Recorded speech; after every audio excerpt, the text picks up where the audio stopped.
Activité 2, soit le système donné par la fonction de transfert en boucle ouverte, G de P égale 3 sur P plus 1, facteur de P plus 2, facteur de P plus 3. Juste ici, je vous ai donné la fonction transfert à titre indicatif. Vous n'allez pas utiliser.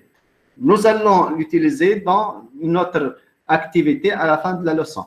Bon, à la limite de stabilité en boucle fermée, on a mesuré le gain critique du régulateur proportionnel KPC égale 20, la période des oscillations TC égale 1,9 secondes.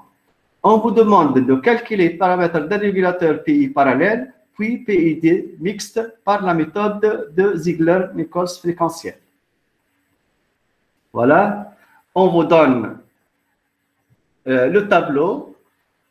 Les données sont KPC égale 20, TC égale 1,9. Ce qui est demandé, c'est un régulateur proportionnel intégral parallèle, puis intégral dérivé mixte. Donc, on doit nous référer à la case, ici, à la troisième colonne, parce que PI parallèle, le KP, le coefficient de proportionnalité, pardon, KP égale KPC sur 2,2, c'est égal 20 sur 2,2, on trouve après 9,1. Le temps, la constante du temps intégral, TI, qu'il a trouvé. C'est 0,19. Non? 0,19. 0,19. Ouais. 0,19. 2 TC, 2 fois 1,9 sur 20 nous donne 0,19 secondes. Voilà pour les régulateurs proportionnel intégral parallèle.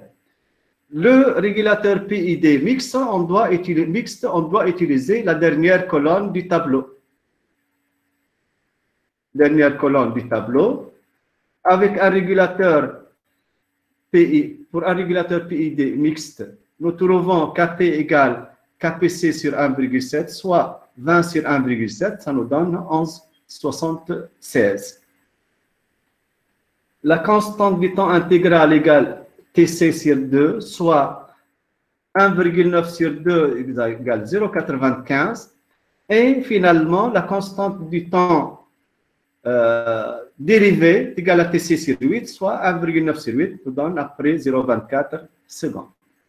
Voilà, comme ça, nous avons déterminé deux régulateurs différents avec les mêmes paramètres. On peut, dans la suite, on peut vous demander calculer ou bien représenter la réponse obtenue avec chaque régulateur et comparer les performances du système et déduire quel est le système le plus adéquat.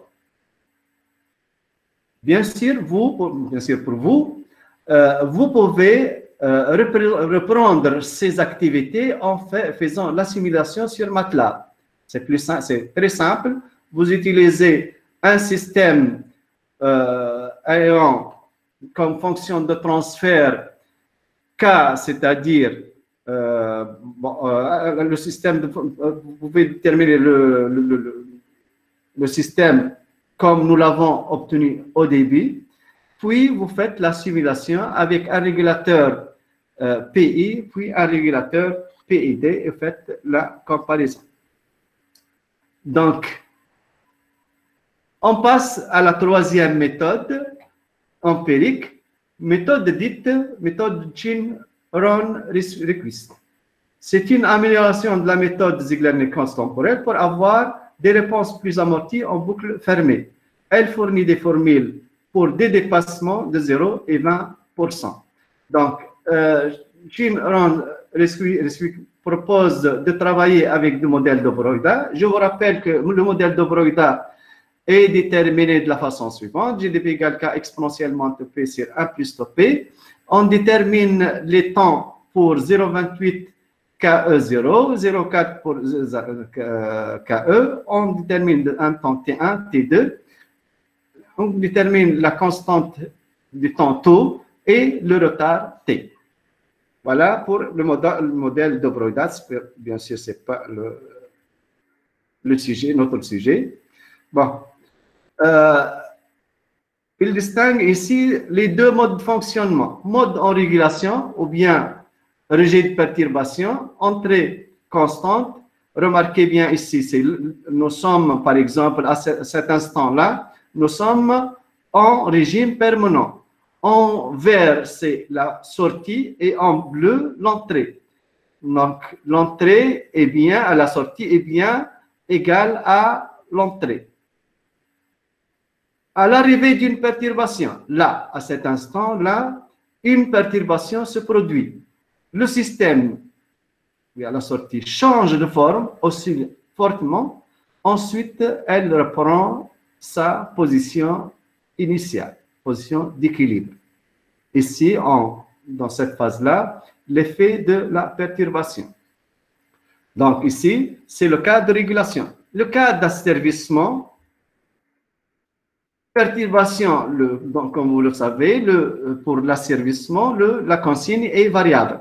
Remarquez bien ici, en bleu, pointillé la consigne, la sortie suit la consigne, puis à certain instant, la consigne devient constante, la sortie suit aussi, elle devient constante, mais si on change, il ne s'agit pas de perturbation, mais il s'agit de changement de consigne. L'entrée baisse de 2 carreaux ici, la sortie suit aussi, elle oscille, ensuite elle revient en régime permanent. Donc cette méthode-là tient compte de deux types de modes de fonctionnement, mode de régulation et mode asservissement ou poursuite. Bon, les réglages proposés pour une réponse en boucle fermée à coefficient d'amortissement m égale 0,7, soit temps de réponse minimum. Bon, cette méthode nous propose deux tableaux. Le premier tableau pour régulation et le deuxième tableau pour asservissement. Bien sûr, lorsqu'on vous demande, dans un exercice, on spécifie bien, on vous demande de déterminer les paramètres pour un régulateur, pour un système de régulation, ou bien pour un système d'asservissement. Et là, vous devez savoir comment choisir lequel du tableau à choisir.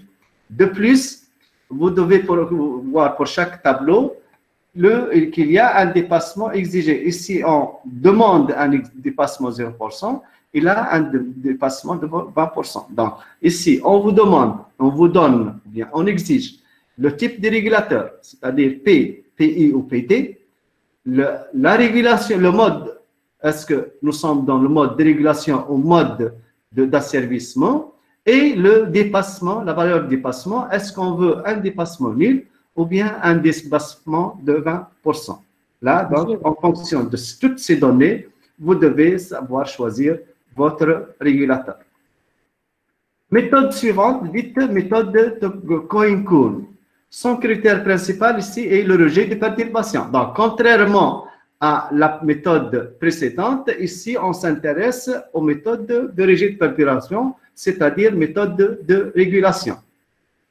Bon, voilà, perturbation, donc, rejet de perturbation, donc, nécessairement, régulation et non pas poursuite. Elle cherche à positionner les pôles dominants de la boucle fermée pour obtenir un rapport de décroissance D égale 1 quart, comme nous avons vu pour la méthode de Ziegler-Nichols fréquentielle. Donc ici, on cherche à avoir un rapport de dépassement décroissant D égale 1 quart. Le premier dépassement égale A, le second dépassement égale 0,25. Bon, on revient à la notion de pôle dominant ici. Pôle dominant, je vous rappelle qu'un pôle dominant correspond à un pôle très proche, le pôle le plus proche de l'axe des imaginaires. Donc, si on compare, on dit un pôle rapide, c'est le pôle de réponse rapide, pôle lent, pôle de réponse lent. Donc, ici, le pôle, puisqu'il est faible, il correspond à une constante de temps importante. Là, un pôle rapide correspond à une constante de temps très faible. Donc, en général, on essaie d'éliminer, bien compenser les pôles dominants. Donc ici, comme vous voyez, les pôles dominants correspondent soit à une constante de temps élevée, soit à un amortissement faible, réponse très oscillante. Donc, ils sont donc situés près de l'axe des imaginaires. Bon, en général, on dit qu'un pôle est dominant par rapport à un autre s'il y a une différence de 5, c'est-à-dire le premier est pratiquement multiple de 5 du second. Monsieur? Oui. Monsieur, le rapport de décroissance, rapport de... rapport de décroissance. Regardez bien pour notre sortie ici. La sortie, elle est oscillante. Ici, l'amplitude, par exemple, est égale à 20. Si on veut un rapport de décroissance 1 quart, on doit retrouver ici 5. 20 sur 4 doit être égal à 5.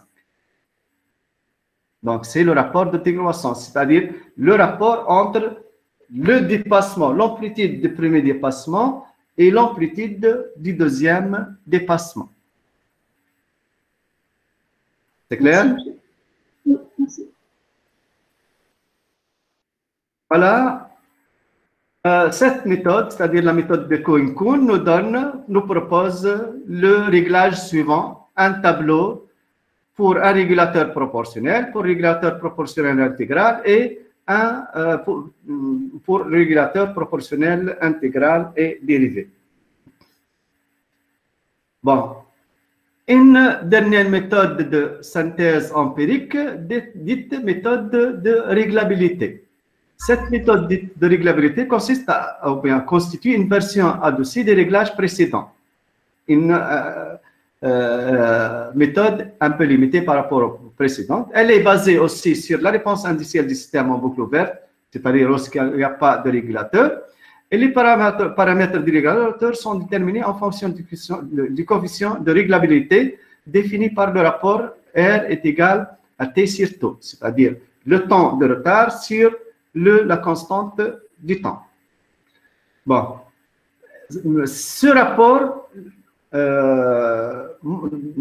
donne ou bien montre l'importance du retard T par rapport à la constante du temps T. Voilà, si le rapport est de l'ordre compris entre 0,05 et 0,1, on doit obligatoirement choisir un régulateur proportionnel. Sa constante est égale à 5 sur 4. Un rapport compris entre 0,1 et 0,2 exige l'utilisation d'un rapport ou bien d'un régulateur proportionnel intégral dont les coefficients sont les suivants. Kp égale 5 sur Kr, Ti égale taux. Alors que pour un rapport compris entre 0,2 et 0,5, on doit utiliser un régulateur proportionnel intégral dérivé. Au-delà, cette méthode n'est pas recommandée. C'est-à-dire, si le rapport est supérieur à 0,5, la méthode de réglabilité n'est pas recommandée, ne doit pas être utilisée. Monsieur Blé, فين طلعوها الرابور هذيك اللي تحكينا عليه؟ Oui, rapport. Comment on détermine le rapport? Le rapport est égal à P sur taux. OK? Ok, merci. Voilà. Une activité. Troisième activité. Soit le système donné par la réponse indicielle suivante. Voilà, je vous ai préparé une réponse là où j'ai tracé la tangente, les temps sont spécifiés. On vous demande de calculer les paramètres du régulateur P et D par la méthode de Cohen-Kuhn, puis par la méthode, par le régulateur convenable, par la méthode de réglabilité. Remarquez bien, pour la méthode de réglabilité, on n'impose pas le régulateur, on vous demande de régulateur convenable.